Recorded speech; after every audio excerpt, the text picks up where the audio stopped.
Welcome back to the Amusing Greg. I'm here on Fraser Island off the coast of Queensland, and I just want to take a few minutes to show you the power setup we've got on the caravan we're using, this 2012 Jayco Expander Outback.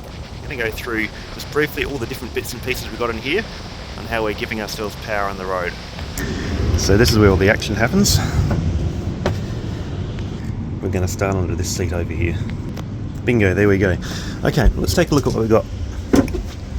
So the heart of the system is these three iTech World 160 amp hour lithium iron phosphate batteries. Clamped in there, and I've done a separate review looking at these to some degree. So that's our starting point. Down over here we've got an iTech World 3000 watt pure sine wave inverter with an automatic transfer switch and an RCD. You can see the RCD down there, and you can see the power going in and out into the automatic transfer switch. Now with this amount of power, 480 amp hours in total that we've got from these batteries, you need a decent amount of solar to charge those up. General rule of thumb for solar is go for twice the number of watts of solar panel power as what you have of battery capacity. So I've got 480 amp hours of battery here. I should have 960 watts of solar. I don't have that exactly, but I do have 900 watts up here. I've got 6 150 watt iTech World flexible solar panels. I can go through the details separately of how I connected all that up, but essentially we've got two panels in series, so they put out about 21 volts each, or 24 volts or something like that. So two panels in series is getting about 48 volts. Two more panels in series, two more panels in series, and then three lot of those series are then parallel together, which should give at full power about 48 volts, 44 to 48 volts, and I think around about 18 amps coming through the wiring. The great thing about those panels is because they're flexible ones, they're really thin and light. Obviously this is the pop-top van, and if you're adding 6 glass panels on the top that are, maybe sort of 8 to 10 kilos each, that's going to be, I worked out it's going to be about 45 kilos or so extra I'd be adding, and it's just going to be impossible to lift the roof. So these thin panels are really good because they hardly add any weight, particularly good in a pop-top situation like I've got. So ideally at full power they'd be putting out 900 watts. If they were in absolutely perfect situations. Of course, you're never going to get that in the real world, but let's show you what I've got inside and how much we end up getting. So those 6 solar panels are running through a Victron 50 amp MPPT regulator.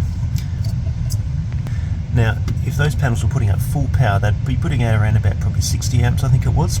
So by choosing a 50 amp rather than a 75 amp regulator, this is not going to give me full power. So I found when I have gone full power with this regulator, I've got around about 700 watts out of the panels. If I went with a 75 amp regulator or 60 or 75 amp, I would have been able to get a little bit higher maximum power out of them. But for the majority of the time, I've been getting probably around about 500 to 550 watts out of those panels, which is probably around about sort of 35 to 40 amps, and this regulator is absolutely fine with that.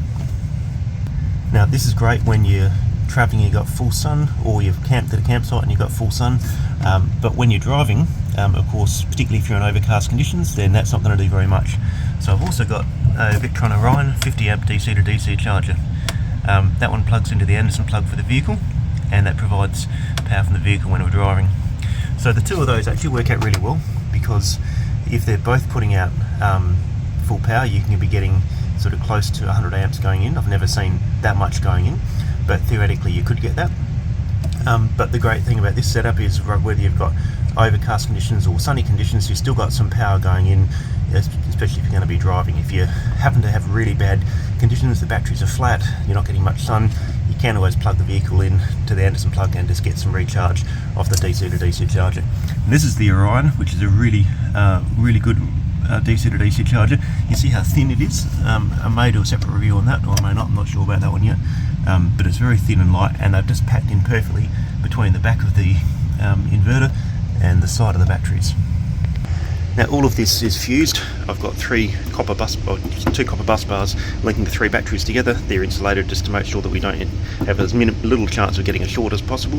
The thick power cable is coming down through a 450 amp fuse that came with the iTech World inverter.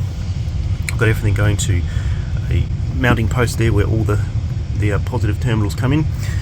The output from the MPPT regulator goes through a 60 amp MIDI fuse down there. Let's put that in so 60 amp MIDI fuse from the MPPT regulator, and the output of the Orion 50 amp DC to DC charger also goes through a 60 amp MIDI fuse, and so the output of that then comes onto this post. So when they're both running, the output of those two is then going to come through this wiring into this binding post and then back through the fuse to charge the batteries.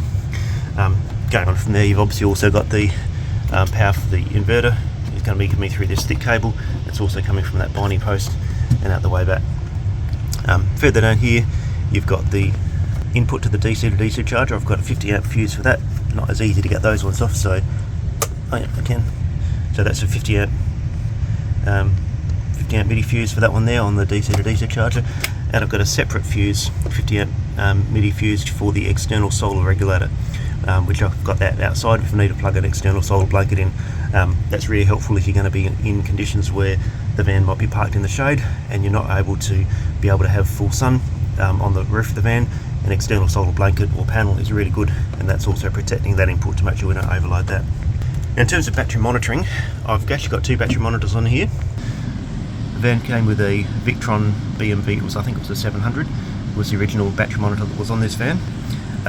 It's a good little battery monitor in most respects, other than it's only got one screen. So if you want to see what's actually going on with the battery, you've got to go through all these different screens, which I don't find particularly helpful. So I want to be able to sort of kind of see at a glance what's going on, rather than having to sort of flick through all these different screens. The iTech World battery monitor is really good in that respect, but it doesn't do a very good job of actually measuring accurately the power going in and out. And again, that's a topic for a separate video. Let me know if you want to know about that one there. So what I ended up doing, I kept this one here, although I upgraded it to a Bluetooth one, which means I can access this from the phone app. So I can use the Victron app to be able to monitor the condition of the battery and what the total input and output power is from my phone. But I also added in this Enerdrive ePro battery monitor. Now that's very similar to the Victron one in the sense that they both give you a tail current setting.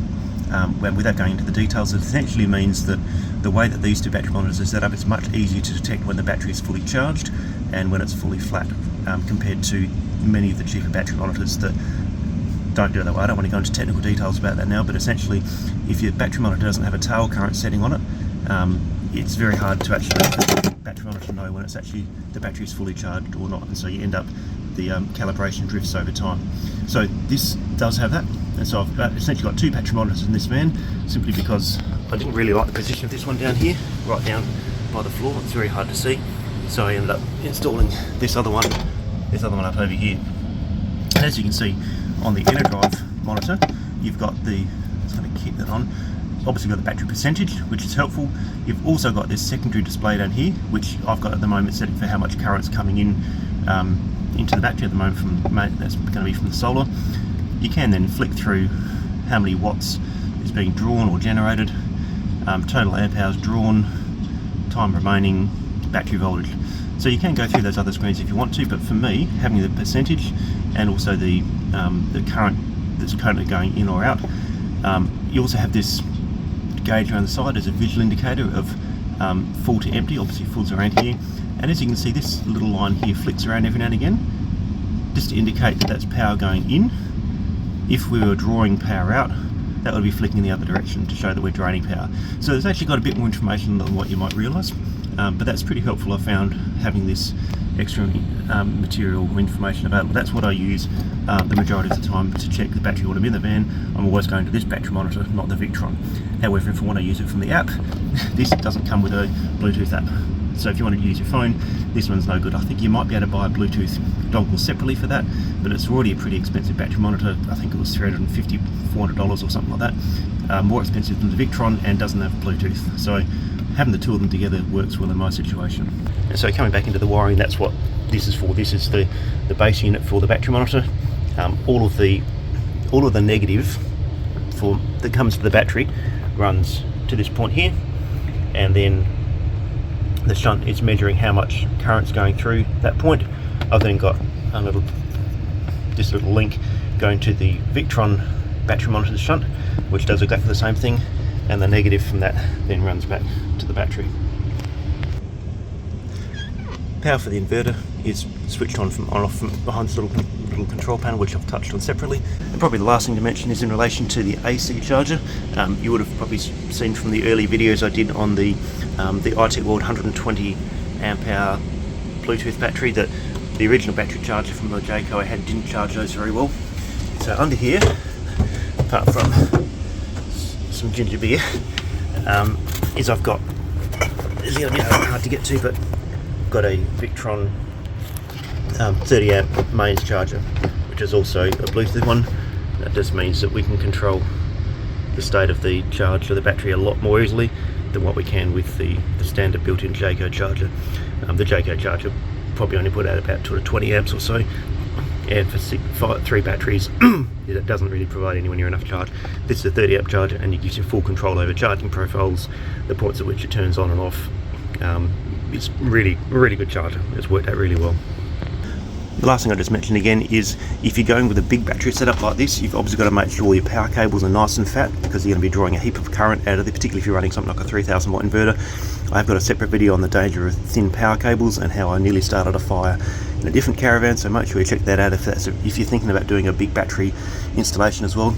And the last point is simply just that when you've got a lot of power, a lot of battery capacity like we have here, it takes a lot of power to recharge them. So this is great at the moment because we've been off grid for several days. We had the air conditioner running last night in order to dry some towels. We've used the electric kettle, and the batteries, as I showed before, the batteries are down to about 35%. So because of that, we've got to put a heap of power in to recharge them. So if you're going to go for a big battery capacity, you've really got to make sure that you've got plenty of solar, a decent sized DC to DC charger. Make sure you're going to be generating enough power so you can get those batteries hopefully recharged in about a day. Once they're drained all the way down, these batteries are going to take a long time to fill back up. They're very big tanks to refill with water, so you've got to make sure you've got enough solar and other power inputs in order to fully recharge your system. So I hope that's been helpful. If you've got any questions about any of the components in this system, just post in the comments. I'm probably going to do longer videos on some of these other points, some of the components I've talked about, particularly probably the solar. I'm hoping I'm going to do a separate video on that. But any questions, let me know, and I'll make sure those get covered in the full video if and when they come. That's all for now. I'll catch you next time.